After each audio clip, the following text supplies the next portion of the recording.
Chapter 119, Chapter 119, March 7, New Member, Honkai, Star Rail World. 5th Tier, in the chat group's power evaluation, represents at minimum planet-destroying level. The planet here refers to Earth standard-sized planets. Satellites like the Moon don't count. As for the higher 6th Tier, it requires at least galaxy-destroying capability. Worth noting, the galaxy mentioned here uses the Milky Way as standard reference, meaning a galactic structure with at least several hundred billion stars and a diameter exceeding 100,000 light-years. This means powers capable of destroying simple stellar systems like the Solar System, or ordinary constellation structures like Orion or Perseus, despite requiring energy trillions of times greater than destroying Earth, still fall within 5th Tier boundaries. The difference between 5th Tier's upper and lower limits is even greater than the gap from 1st Tier to 5th Tier combined. Tosaka-rin didn't know which level Ryuga belonged to, nor when he had reached 5th Tier. In any case, when she checked, Ryuga had already advanced. She believed that with Ryuga's previously demonstrated ability to easily challenge higher tiers, even if advancing to higher levels became difficult in 5th Tier, he definitely wouldn't be weak. She had expected this explosive news to cause everyone's amazement. But unexpectedly, everyone's reactions were remarkably consistent. Erika, oh. Kane, oh. Madoka, oh. Jibril, oh. Seeing this reaction, Tosaka-rin's eyes widened. Tosaka-rin! Tosaka-rin, aren't you surprised? This is 5th Tier. Power that can easily destroy planets and worlds. In her understanding, this had already surpassed the limits gods could reach. Even the legendary counter-force would at most be this level, right? Faced with this level of power, these people's reactions were so bland. Regarding Tosaka-rin's surprise, Erika was somewhat puzzled. Erika, at this point, would you still be surprised by Ryuga-sama getting stronger? The twin-tailed young girl was slightly stunned. Tosaka-rin, seems like I really wouldn't be. Tosaka-rin, but this is 5th Tier. Planet-destroying power. Kane, whether 4th Tier or 5th Tier, they're both far beyond my understanding. Feels about the same. Madoka, +1. For two people who hadn't even seen 1st Tier strength beings in person, they'd lost any sense of scale from 3rd Tier onward. Tosaka-rin, you're right too. The twin-tailed young girl had originally wanted to say more, but after thinking for 2 seconds, she was convinced. At this point, forget 5th Tier. Even if Ryuga jumped straight to 6th Tier, she'd at most exclaim once and wouldn't find it impossible. Their worldview had long since been molded into Ryuga's shape. Tosaka-rin, so what exactly is Ryuga-sama doing now? After going in circles, the topic returned to the starting point. Erika, previously, he was unifying the divine realm. Now he's not in my world anymore, should be at the new member's place. Tosaka-rin, unifying the divine realm? I feel like you casually mentioned something incredible. But Ryuga-sama is now at the new member's world? Feels like even big shots have it tough. Tosaka-rin, at Jibril, stop lurking. Got any information to share? Noticing Jibril was watching, Tosaka-rin immediately asked this new member for intel. Hearing Tosaka-rin's inquiry, watching Ryuga surrounded by Fanlu, Hubi, Azril, and others, Jibril chuckled and immediately replied. Welcome new group member to the chat group. Jibril, Ryuga-sama isn't doing much right now, just touring around our place, enjoying beautiful scenery, and solving some small troubles. March 7th, touring? Scenery? Where? Is it pretty? Tosaka-rin, what small troubles? I feel like the more casual the tone, the more incredible it'll be behind the scenes. Tosaka-rin, wait. Who? Jibril, new member. Erika, new member. Kane, new member. Madoka, new member. Tosaka-rin, no copying. Tosaka-rin, the new member came at such perfect timing. March 7th, that name sounds so unique. Are you a girl? A new member suddenly barging in surprised everyone. And judging by appearance, this new member had quite a special personality. Should I call it overly familiar, or lacking a few screws? Would a normal person's first concern upon encountering an interdimensional chat group be tourism and scenery? Somehow, this new member named March 7th left Tosaka-rin with an impression of unreliability. Meanwhile, elsewhere, in the Honkai, Star Rail world, within the vast universe, inside the Astral Express, in March 7th's room. March 7th, a girl with pink hair, kaleidoscopic pupils like tangled fate, a curvaceous figure who looked very lively and cute, had no idea she'd been underestimated. Hearing Tosaka-rin's question, she immediately replied excitedly. March 7th, that's right. How did you know I'm a super duper cute girl? March 7th, wait, where is this? Who are you people? Madoka. Erika, only now asking this. Tosaka-rin, don't tell me you only just realized something was wrong? I thought you were the overly familiar type, but turns out you're the slow, natural airhead type. The twin-tailed young girl began furiously complaining. You've been chatting with the group in your head for so long and only now notice something's off? Hearing Tosaka-rin's sharp-tongued complaints, March 7th puffed out her cheeks in the Astral Express cabin. March 7th, who's the slow natural airhead? I can't really understand what you said, but I definitely feel like you're calling me stupid. Guess airheads have sharp instincts about this kind of thing? At least March 7th's intuition wasn't wrong. Tosaka-rin, I didn't mean that you're imagining things. March 7th, really? The pink-haired girl widened her eyes and actually believed it. Definitely an airhead. Seeing the girl's reply, the twin-tailed young girl shook her head and made this judgment. But naturally she wouldn't say it out loud. Tosaka-rin, of course it's true. Tosaka-rin, anyway, welcome, new member. Want us to explain this chat group's functions and situation? March 7th, oh right. I still don't know what this place is. Could it be connected to our Astral Express network by some former nameless? The Honkai, Star Rail world is a sci-fi future where interstellar travel has become common transportation. Here, even the Astral Express jumping between star systems is networked and can achieve real-time communication with the outside world. In this world, various power systems exist. If former Astral Express passengers nameless could remember the Express's port address, they could potentially communicate with the train crew. Against this background, March 7th naturally wouldn't be as shocked by the chat group's existence as Kane had been previously.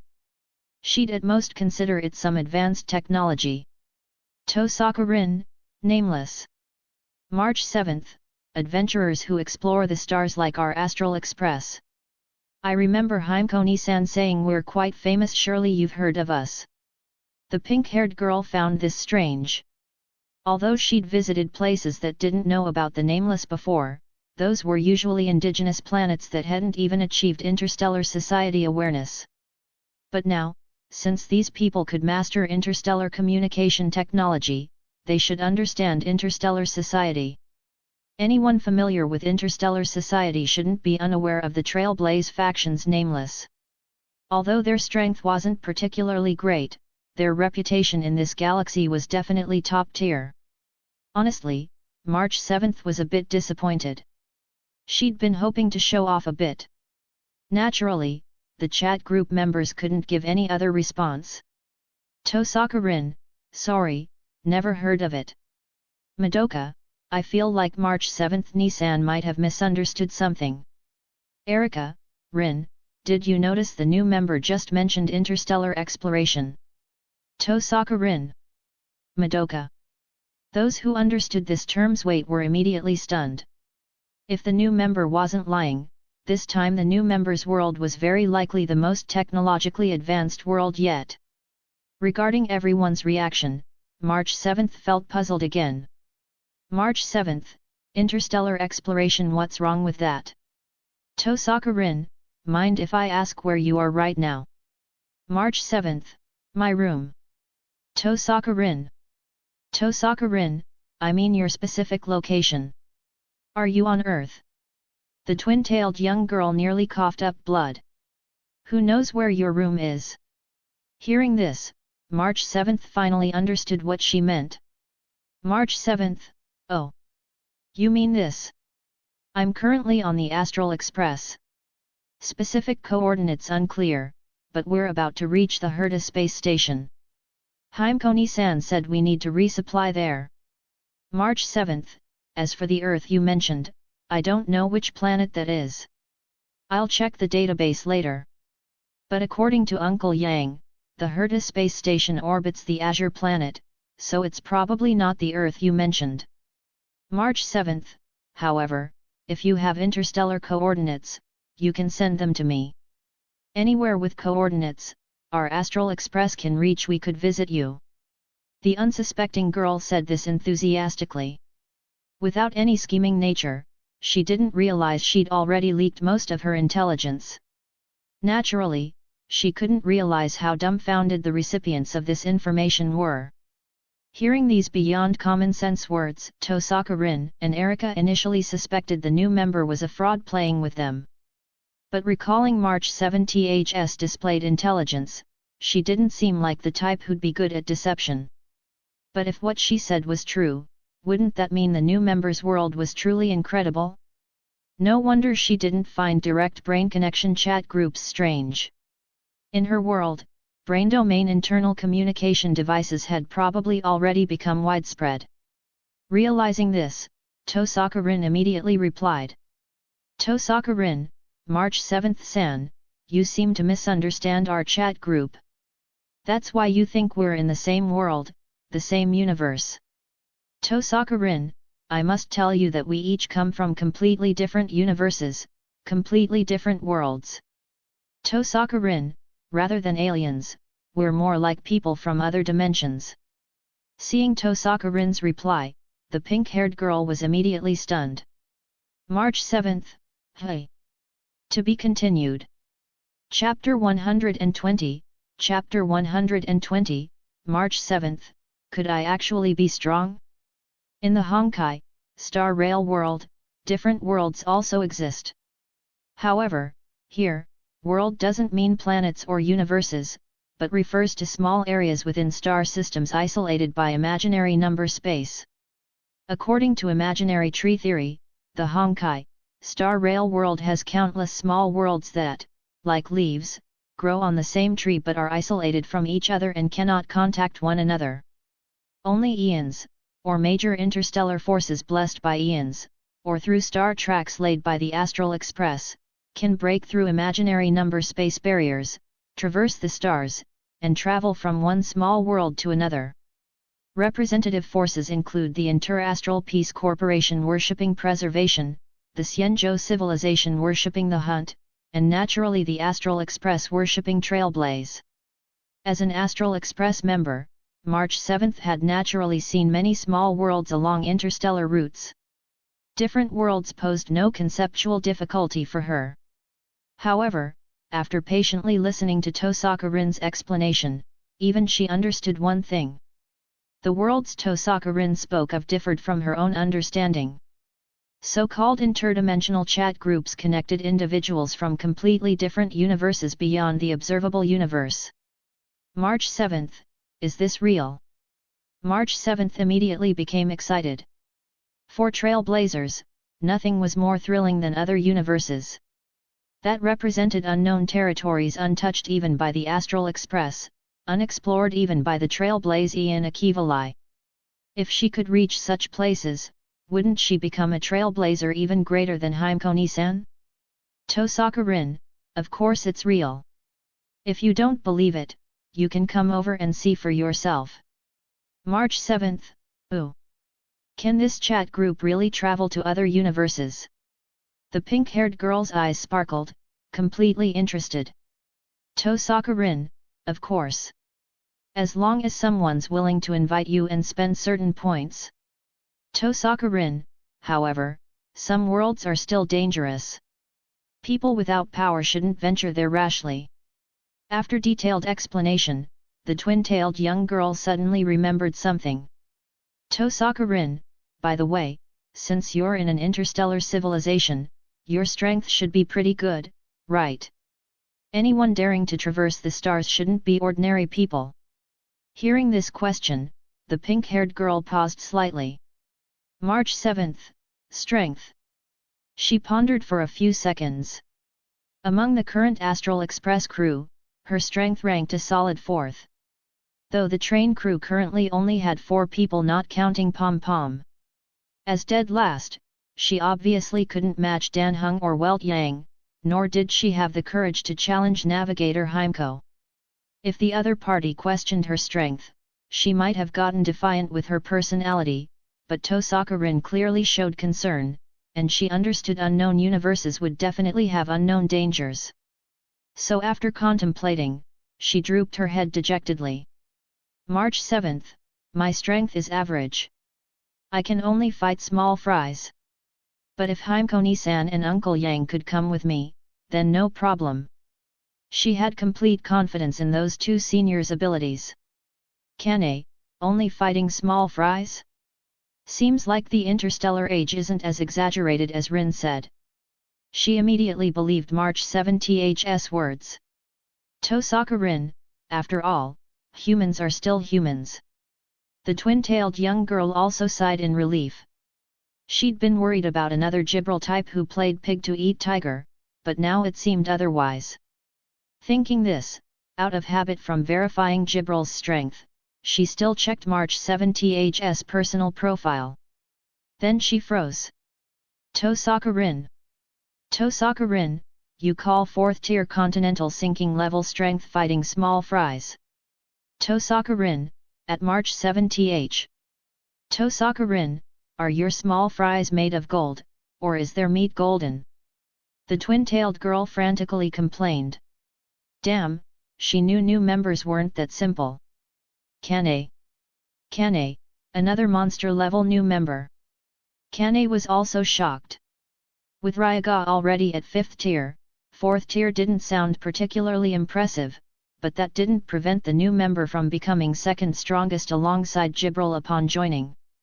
Besides that, when Jibril joined, she'd been quite arrogant, even attempting to challenge Ryuga. Though ultimately subdued, Jibril had considerable confidence in her own power. How did it become only fighting small fries when March 7th reached 4th tier? Was the so-called interstellar age actually this terrifying? Even Jibril had to pay more attention to the new member. March 7th, 4th tier? Continental sinking. Faced with everyone's surprise, March 7th was still confused. Only after Kane carefully explained the chat group's power rankings did she understand. The pink-haired girl immediately waved her hands. March 7th, although I don't know how it's calculated, my strength really isn't that exaggerated. I definitely can't single-handedly sink continents. She knew her own capabilities. Though she could easily handle Antimatter Legion's outer universal flames and outer universal ice, plus elite monsters like Void Ranger Trampler, she truly lacked large-scale terrain-altering abilities. Tosaka-rin, but the chat group's evaluation won't be wrong. The twin-tailed young girl was momentarily puzzled. The chat group definitely had no issues. Could the other party be lying? She didn't seem like she'd shown that level of cunning, airheadedness. While she puzzled, lurking Jibril jumped out to explain. Jibril, sinking continents is just an illustrative description of destructive power. According to chat group rules, even without wide area destruction capability, reaching corresponding tier strength still earns 4th tier evaluation. Like fate or time gods who couldn't destroy nations with one strike but could still kill same tier deities, destructive power was an important but not sole strength indicator. March 7th, there are such rules? That makes sense. March 7th, though I can't change weather or large-scale terrain, those small fries capable of terrain changes really aren't my opponents. March 7th, thinking about it, could I actually be strong? Recalling outer universal flames, outer universal ice, and elite Void Ranger monsters that, according to Himeko-Nisan, would be godlike to indigenous civilizations and capable of world destruction if encountered on underdeveloped planets. If comparing this way, she didn't seem that weak. Somehow, the pink-haired girl suddenly felt confident. Tosaka-rin, of course you're strong. I don't even dare let you come to my world if you accidentally destroyed the country I'm in, wouldn't that be terrible? The twin-tailed young girl complained like this. Previously, she wouldn't have had such excessive worries, but Jibral's earlier challenge had left them with a warning bell in their hearts. Ryuga could handle new members, but that didn't mean they could. If they rashly brought new members to their own worlds without Ryuga's confirmation, and something went wrong, they might not even have time to call for help. Kane, makes sense. She was convinced by Rin's caution. Hearing both people's statements, March 7th was a bit confused. Having always been underestimated for her simple nature, this was the first time she was being wary due to her strength. March 7th, you're worrying too much. I'm not the Antimatter Legion, how could I do such terrible things as destroying other people's countries? Kane, sorry, we're not being wary of you. It's just that this kind of thing has precedent. Tosaka-rin, right. A certain someone once said they wanted to conquer all of us and become the chat group's master. Both pointed meaningfully. Even if they'd taken benefits and become allies, that didn't mean they'd forgotten Jibral's actions. March 7th, Sounds like there's quite a story here. Details. Sensing gossip, the pink-haired girl immediately perked up. Jibral, how mean of you two, scaring the new member like that. I can't stand watching this. Jibral, our chat group has always been fair and free. Everyone's Ryuga-sama's friend, how could there be such inconsiderate plunderers? The Flugel girl firmly refused to admit such things existed. She was one of Ryuga-sama's most cherished ones, how could she do such bad things? Tosaka-rin, you sure there weren't any? Kane, ahem. Jibral, whatever new products you two release, I'll pay for them. The Flugel girl played her trump card. Tosaka-rin, oh my. I must have remembered wrong. Our chat group has no bad people. Jibral is an angel-like girl. Kane, Rin's absolutely right. Under money's power, both immediately changed their tune. March 7th. March 7th, I feel like I witnessed an evil transaction. Are you really not from the company? The pink-haired girl didn't miss the obvious transaction. Madoka, March 7th, Nisan doesn't need to worry. Rin, Nisan and the others are like this. Jibral, don't misunderstand, I didn't do any dirty deals. Tosaka-rin, I didn't lie either. Jibral really does look like an angel. Although she only looked like one, her personality was more like a reaper. March 7th, the more you deny it, the more suspicious you sound. The pink-haired girl complained helplessly. Jibral, don't worry about those details. More importantly, March 7th san, didn't you say you wanted to see beautiful scenery from other universes? If you don't mind, you could come to my place. Jibral, please rest assured, here you can even destroy countries if you want.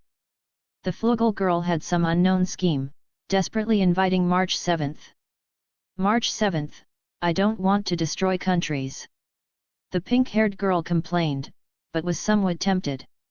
March 7th, but are there really beautiful sights? You're not scamming me, are you? She had some caution, but not much. Such questions naturally couldn't reveal any problems. Jibral, of course not. I guarantee this is a once-in-10,000 years spectacle. Even in interstellar universes, you might not encounter such thrilling grand scenes. Definitely worth seeing. Seeing this, the other chat group members paused, then grimaced slightly. They weren't ignorant of no game no life's specific situation. This war-torn world approaching apocalypse, what beautiful scenery could there be? They couldn't even see basic blue skies and white clouds. This was clearly trying to trick the new member. If it were only Jibral doing this, the group members would naturally object and not let the new member jump into a pit. But currently, Ryuga was also in the no-game no-life world. Out of trust in Ryuga, everyone didn't interfere. March 7th, 10,000-year spectacle? Sounds amazing. The innocent girl was immediately fooled. Jibril, I swear by my creator Artosh-sama's name, the scenery here is definitely special enough. Jibril, action beats hesitation, hurry over. Group member Jibril has sent you an invitation.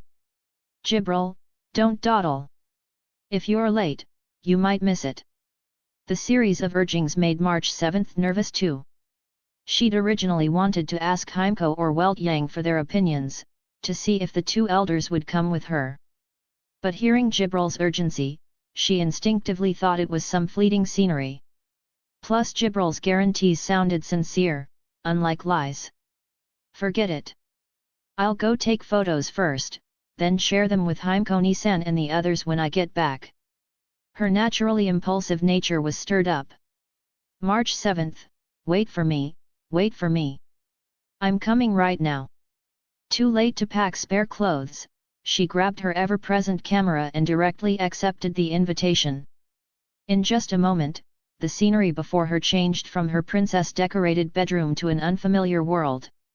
Under the blood-red sky, the expectant girl excitedly opened her eyes, hoping to witness otherworldly wonders.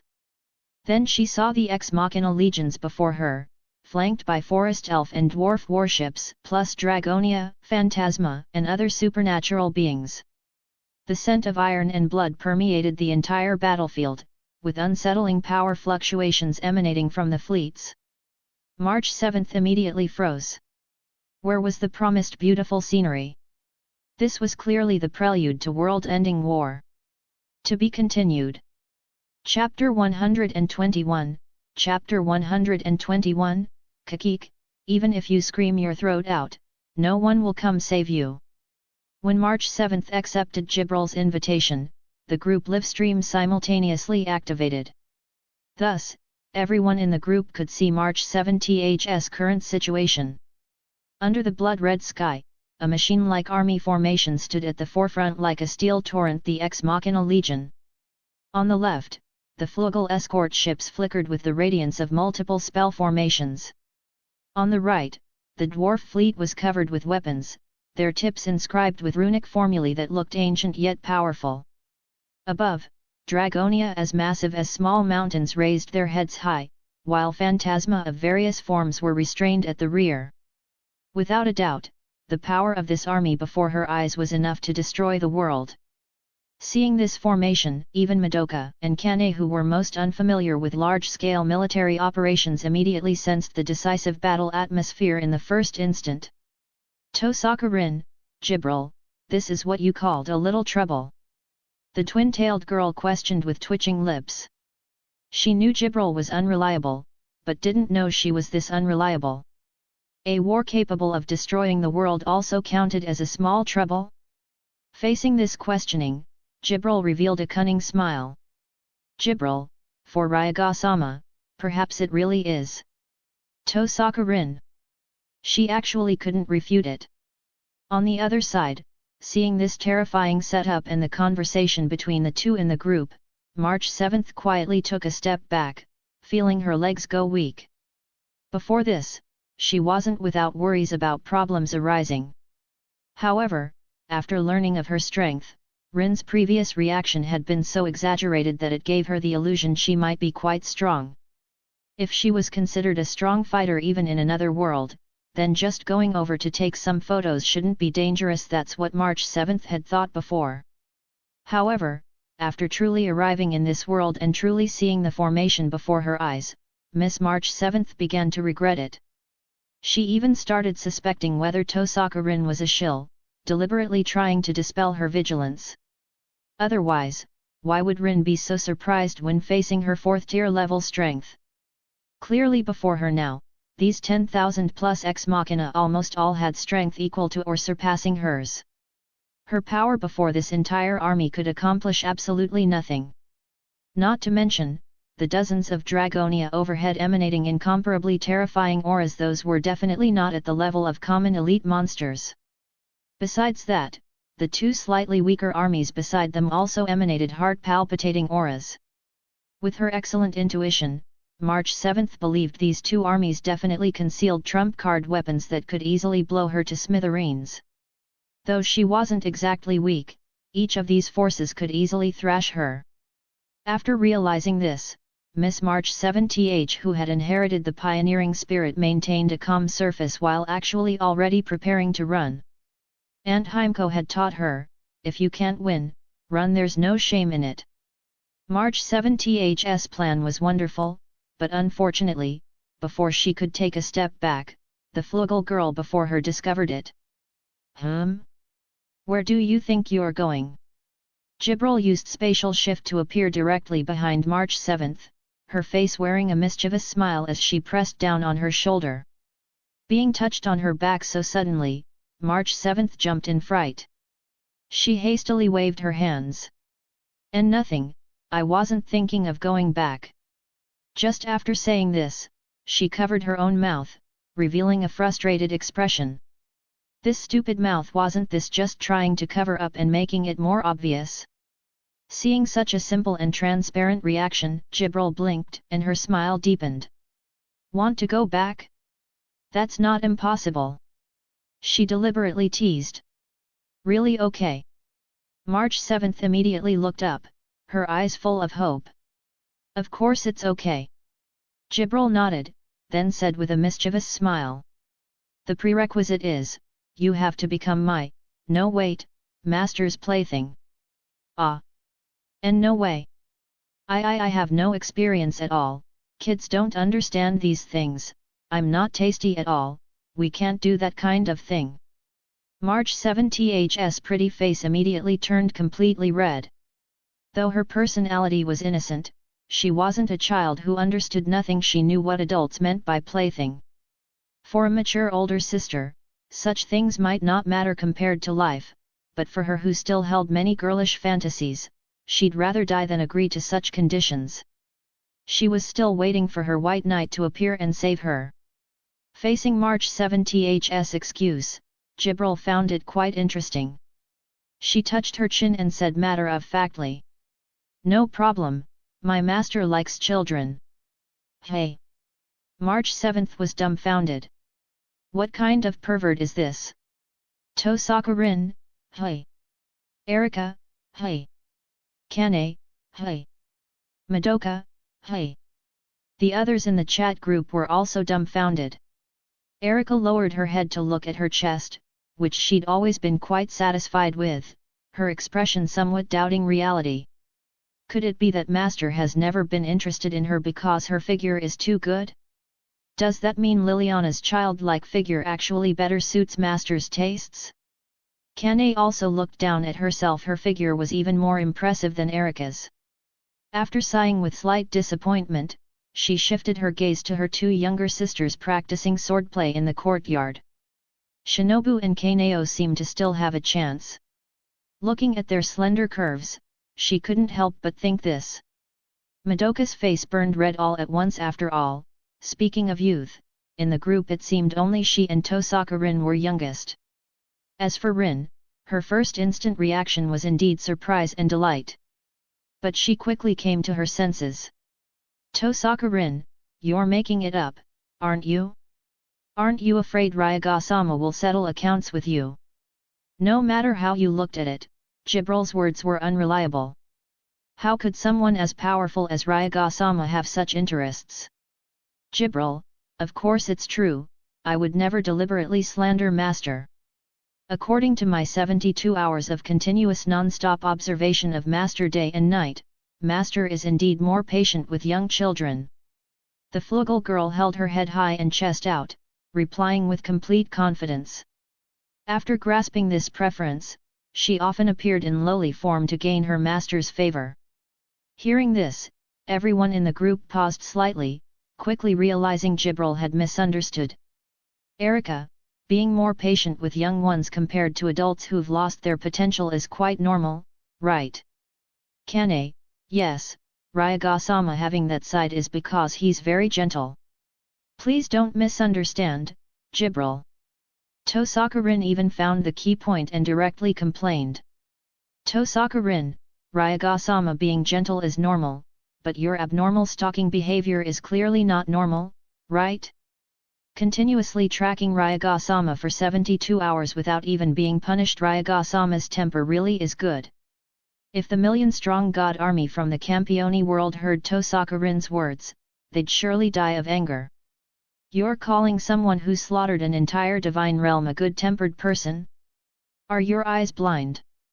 Unfortunately, they couldn't hear these words, and even if they could, they'd already been subdued by Ryuga. Everyone present held deep filters regarding Ryuga. Jibril, need you even say? Master's heart and tolerance are naturally the best in the world. Watching them chat so enthusiastically, March 7th cautiously interjected. March 7th, you guys chat first, I'll head back now. Unfortunately, before she could find the return function, Jibril blocked her path. No, you can't leave. Why not? The pink-haired girl tried to struggle. Give up, it's useless. Jibril smiled mischievously and spouted nonsense. Since you chose to come to my world, you must fulfill 3 of my wishes before you can return. Come, let's go be master's playthings together. Seeing this scene, everyone in the group couldn't watch anymore. Even if the other person is a bit dense, you can't deceive her like this. Tosaka-rin, don't add your personal desires into it. Tosaka-rin, at March 7th, I'll teach you a method. Just call out Ryuga-sama's name directly, and someone will punish her. Seeing Tosaka-rin's suggestion, March 7th was slightly stunned. Wasn't this Ryuga-sama the master of this strange girl before her? If she asked him for help, wouldn't that mean facing 2 people at once? Wouldn't that be like a sheep walking into a tiger's den? After hesitating for a second, she suddenly realized that whether it was 1 person or 2, she was no match anyway. Might as well try a desperate gamble. So she closed her eyes and called out that name. Help me, Ryuga-sama. At this moment, Jibril also spoke her crucial line. Kakik, even if you scream your throat out, no one will come save you. Ow. Ryuga-sama, it hurts. Halfway through her line, the Flugel girl covered her head with teary eyes, directly reverting to lowly form. Behind her, a black-haired, black-eyed man gripping her by the scruff appeared before March 7th. Sorry, Jibril's personality is a bit strange. Don't mind her. Are you all right? Looking at the pink-haired girl before him, Ryuga asked with slight concern. After asking, he received no answer. He looked at March 7th questioningly, only to find the girl staring blankly at him, then unconsciously reaching for the camera at her chest, aiming it at Ryuga's face with a click. Just as everyone was puzzled by her action, the pink-haired girl hugged her camera tightly, her tone somewhat dazed as she exclaimed. So handsome! Erika, Kane, Tosaka-rin, Madoka. Everyone was speechless. Though what she said was factually correct, at a time like this, was that really your first reaction? She truly lived up to her girlish nature. To be continued. Apologies guys, I forgot to update the FIC on web novel LMFAO. Chapter 122, Chapter 122, The War to End All Wars. Sorry. After coming to her senses, March 7th immediately bowed her head apologetically toward Ryuga. Someone had helped her, yet not only did she fail to thank them, she even secretly photographed them. This was so wrong. It's fine. If anything, the problem lies in my management of subordinates. Ryuga shook his head, then held Jibril up before March 7th. Do you have anything you want to say? The lowly-fied Jibril drooped her wings, looking pitiful, appearing like a kitten held by the scruff. I'm sorry, I shouldn't have deliberately scared you. Can you please forgive me? Under Ryuga's hand, Jibril was exceptionally obedient. Seeing the little girl like this, even though March 7th was dissatisfied with her earlier behavior, she couldn't bring herself to be angry. Using a child's appearance to apologize is totally cheating. Fine, this beautiful girl will be magnanimous and forgive you this time. Hearing this response, Jibril immediately cheered up. Thank you, I'll repay you later. Just don't scare me anymore. March 7th pouted. Don't worry. From now on we're friends. Group members don't deceive group members. Jibril patted her chest with determination. Besides, what I said before wasn't all lies. At least, what's before you truly is a spectacle rare even in 100,000 years. Hearing this, March 7th looked around at the battlefield, her lips twitching slightly. If you mean a world-ending war, this indeed is a once-in-a-100,000 years spectacle. But why call me, a small fry, for this scene? You're not planning to send me to the battlefield, right? This young lady faints at large scenes. At this point, she revealed a vigilant expression. During the Astral Express's previous pioneering journeys, she'd been tricked into hard labor more than once, running around helping others solve troubles only to receive a mere thank you in the end. If it were other matters, with her soft-hearted nature, she might not be able to refuse. But this war's scale was truly too vast it could even compare to a small-scale interstellar war. She couldn't possibly help in a battle of this level. Seeing her cautious appearance, before Jibril could speak, Ryuga shook his head. Of course we won't have you fight. However, since you've come all this way, going back like this would be anticlimactic. How about staying in a safe zone to observe the battle? Looking at the girl before him, he extended an invitation. Based on his understanding of March 7th, her fourth-tier strength should only be her most superficial power. Though March 7th herself didn't know it, considering her relationship with Fuli the Remembrance, the upper limit of the strength within her body might even reach the emanator level.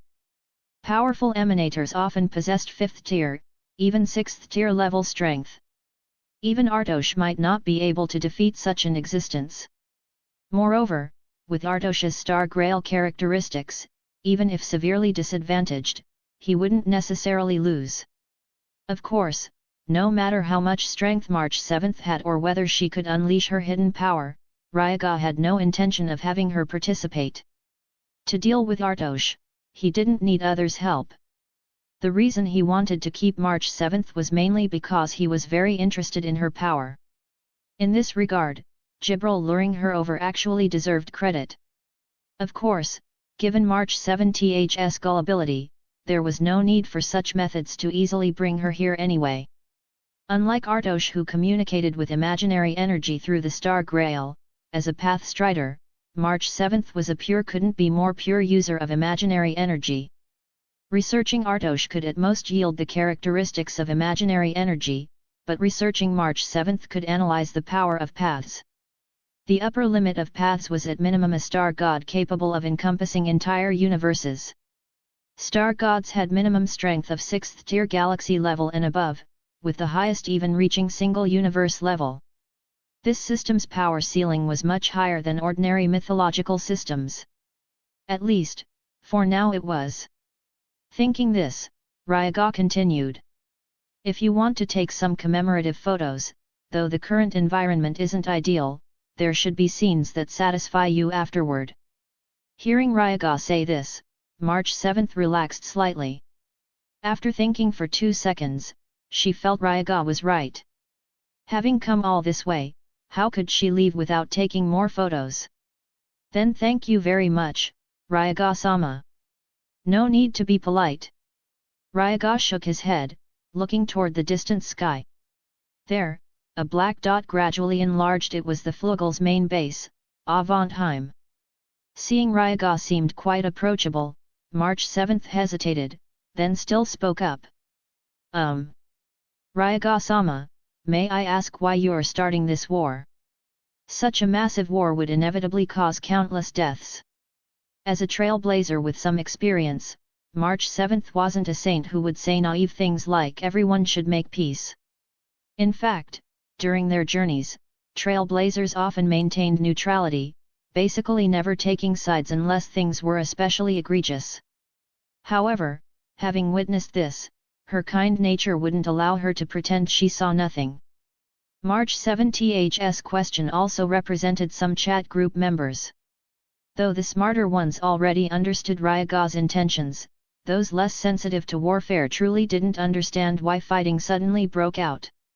Facing this question, Ryuga's gaze swept across the desolate earth, passing over the blood-red sky. In a war lasting tens of thousands of years, this planet has already reached its limit, he said lightly.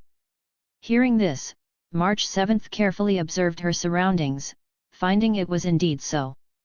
If the blood-stained sky and wasteland weren't enough proof this planet was approaching doomsday, then that enormous abyss spanning the entire continent, like a giant scar on the planet, demonstrated this world's precarious state.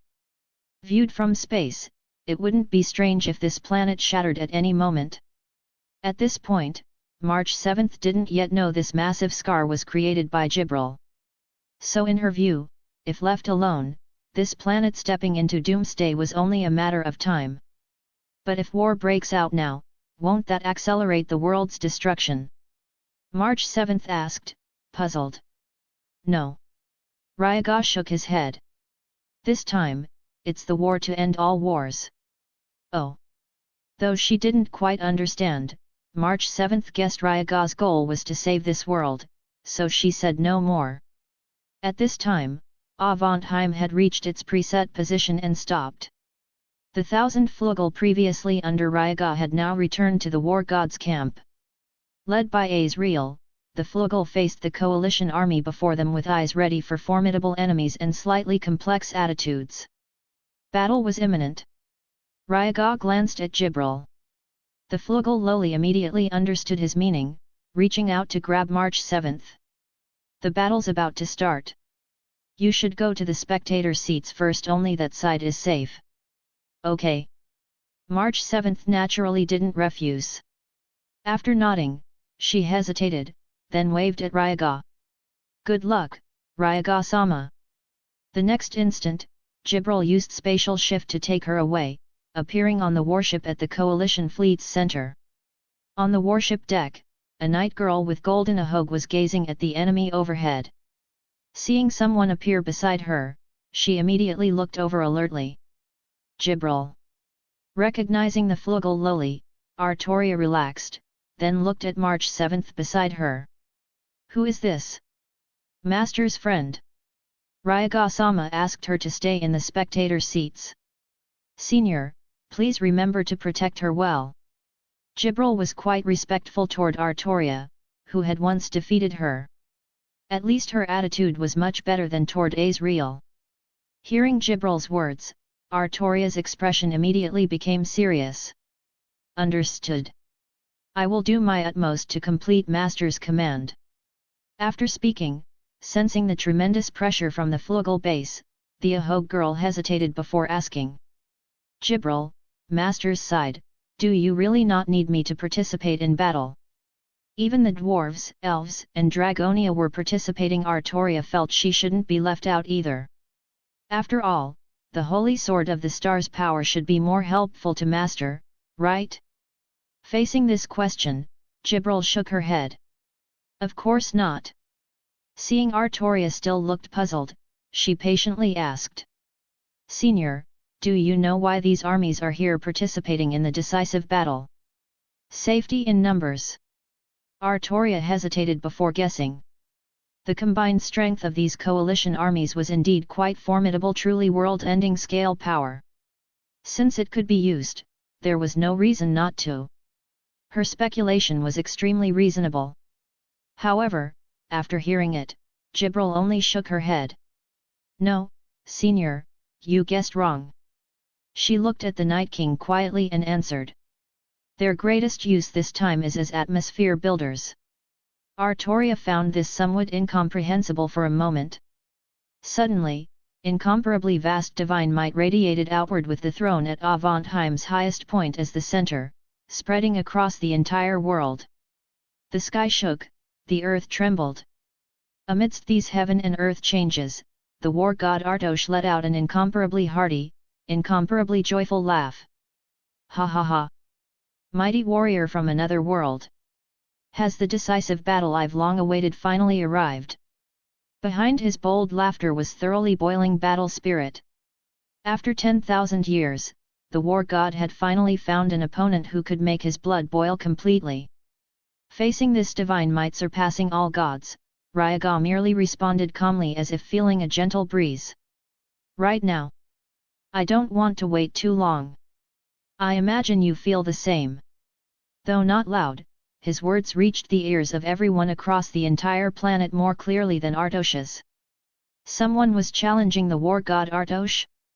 Civilizations with poor information only learned of this now. Most thought this battle had no suspense, while a minority prayed for the nightmare's end. Amidst myriad prayers, the war god overwhelmed everything with incomparable presence. Correct. Waiting too long would cool boiling blood. Now is the best time for decisive battle. Saying this, he surveyed the coalition army arrayed before him, his golden pupils slightly confused. Ryuga, you're not placing your hopes on these toys, are you?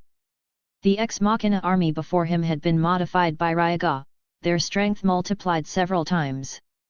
Altogether, they could even easily slay upper-tier divine species. In the original story, the war god's star grail was stripped by the Ex Machina, and there weren't even this many then. Yet at this moment, facing the enhanced Ex Machina army, Artosh still adopted a dismissive attitude, seemingly not believing these existences could trouble him at all. Regarding his attitude, Ryuga didn't deny it. Just a side experiment. Want to cooperate? Let's try. Artosh raised his right hand high, revealing a ferociously fierce smile. The next instant, a divine light capable of penetrating the planet appeared in the war god's hand. All Flugel prepare and trust heaven's strike to Artosh. To be continued. Advance 50 chapters are up on my Patreon. patreon.cpm/Redistria. New chapter is coming soon. Write a review.